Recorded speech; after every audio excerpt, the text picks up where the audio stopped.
Well, hello. What is it when it is fall? It is the great time to bake. It is a great time to come inside to actually have something delicious, cozy, warm, those warming spices that we love so much.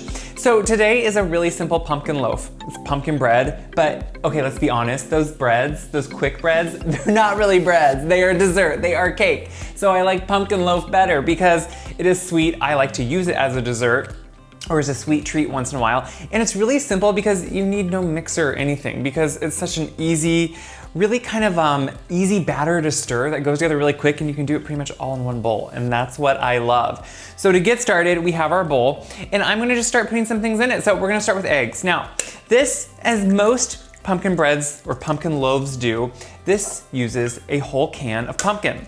And so that means it's gonna make 2 loaves of bread. So we have quite a few eggs and quite a few ingredients going in, but the thing is, you know what? I like to use whole cans, and most old recipes will, even though they change the size of the cans sometimes.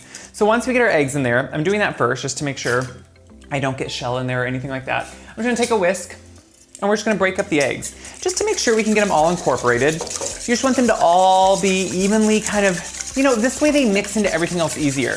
Because if you leave them whole, sometimes when you add the other ingredients, it's not as easy. So once I have the eggs all together, I'm gonna add some oil. So a lot of times pumpkin recipes will use oil. The moisture content of the pumpkin works well with oil. And that's why things like pumpkin bread, pumpkin bars, they all stay really moist, which is really nice because then they can actually stay out at room temperature for a lot longer.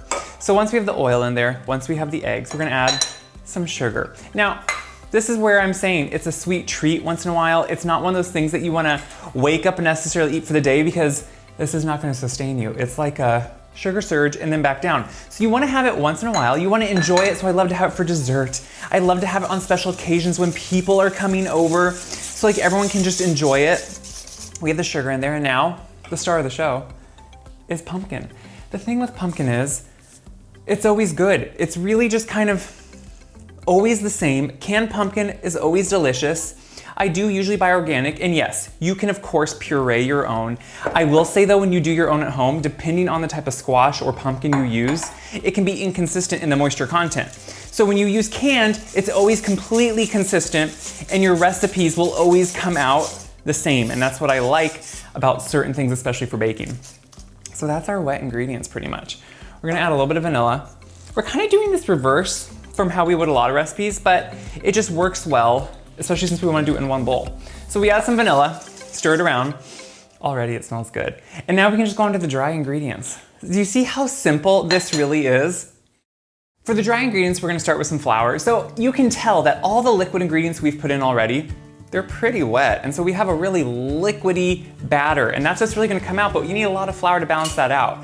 Now, old recipes are always gonna say what? They're gonna say to sift your flour. That's not a bad idea, but one, old recipes were written when flour was a lot more coarse and you did need to sift it out.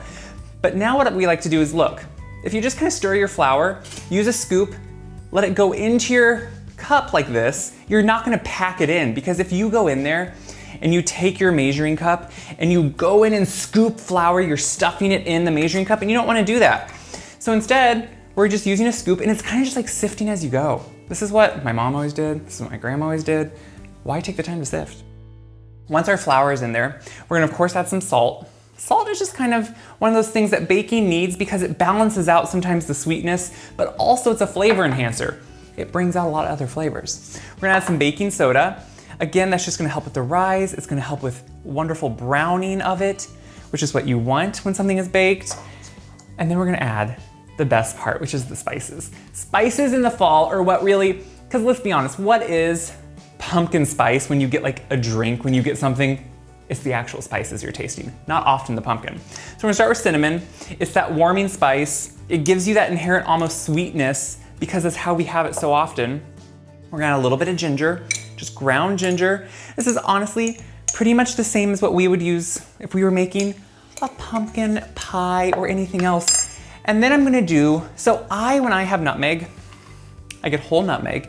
It even has the casing on it because that protects all those nutmeg and helps them stay fresh. When I take one out, I keep a piece and I just freshly grind it into it because nutmeg can go bad pretty quickly and it can just more so lose its flavor really quickly. So all of its essential oils which actually give you that wonderful nutmeg aroma and flavor, they leave quickly. So you want to do it as fresh as you can and just grind some in there.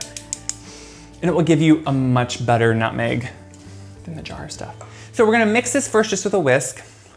Look at this. This is so simple to mix. It just mixes right up, and that's why I love doing this all in one bowl. There's no reason to get out your mixers, even a hand mixer. You of course can, but there's just no reason because this comes, look at that. It comes quickly together. I don't like to overmix, so if you have a few pieces, you have a couple streaks, I'd rather have that than overmixed. So I'm gonna finish up, I'm gonna clean up, we're gonna get this into pans. It's gonna be good, and it smells good. I'm putting this into 2 loaf pans. I've of course greased them just to make sure they come out easily. The thing is, look at this batter. It's honestly, you can tell why it's more like a cake, which is how all most quick breads are. They pour out, which shows that it's more like a cake pretty much. So as I'm doing it, you could weigh this to make sure you're gonna even. Instead, what I'm doing is I'm just looking at the ridges kind of in my loaf pans to make sure that I'm getting it somewhat even. Not that it matters, but one, they bake at an even rate then, so they'll both be done at the same time, hopefully, and things like that. Now, when I do this for camera, you guys, guess what? I'm not left-handed, but I'm doing this left-handed for you, and sometimes it gets hard. So I have to pull this off to make sure. I'm not usually good with my left hand, but this is forcing me to be. So, you can see now that we have it mostly, actually that's pretty even. What I do like to do is smooth the top a little bit, and see how I got a little bit on the side? I definitely want to take that down because that would burn. And we don't want a burned bit when we're making our bread on this side. It just wouldn't look as nice. So I am making sure to smooth it. It'll just bake again, more even. They should puff up in the middle. See? Now if you want a nice crack in it, this doesn't always work, but if you take your clean spatula here, and you kind of draw down a line in the center. Nothing too major, but just a line. Kind of draw it down in half. That should help get a little bit of a crackly top. Just like that one kind of ridge that you want. And probably if you would grease your spatula, that would help even more, because then it would come out cleaner. But I just like to wing it when I'm doing these and see if that works. So we're gonna put this in to our oven. It's preheated, and I say preheated because that makes a difference. We're gonna let them bake. They're gonna get puffed up, they're gonna get raised, they're gonna be beautiful. We're gonna pull them out, and guess what? We're gonna glaze them.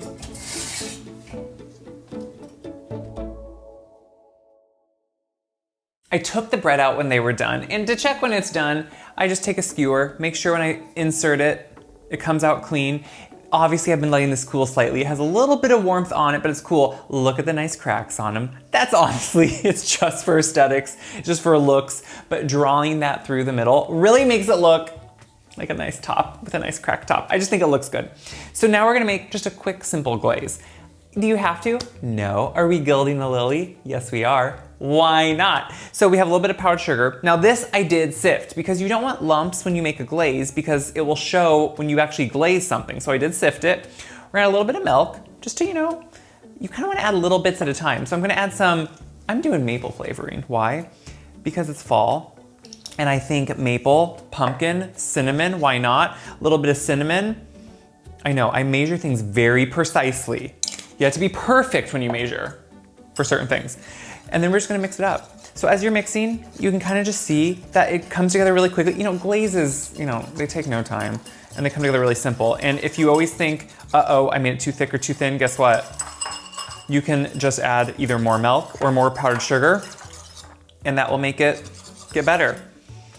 The drier it is or the more powdered sugar you put into it, it will kind of make more of a crackly, it will get kind of hard on top. So it just kind of depends what you want. So I'm gonna glaze them just slightly. I don't want obviously a lot, but I want it to be in that center. Look at that. So I have this still just a stitch warm.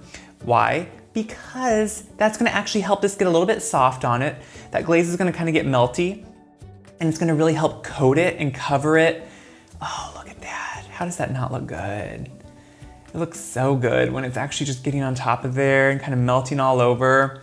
So we have it on there. Now, usually I would let this cool on there a little bit more, but I want to instead pull it off, even though that glaze is gonna drip all over, because I wanna cut some and try it. So I'm gonna move these. It's still warm. That glaze is still obviously soft, but let's just see what this cuts like. So we go through that end piece. You always gonna have a piece that doesn't look the best, but oh guys, there it is. Is that not pretty? How is that just not?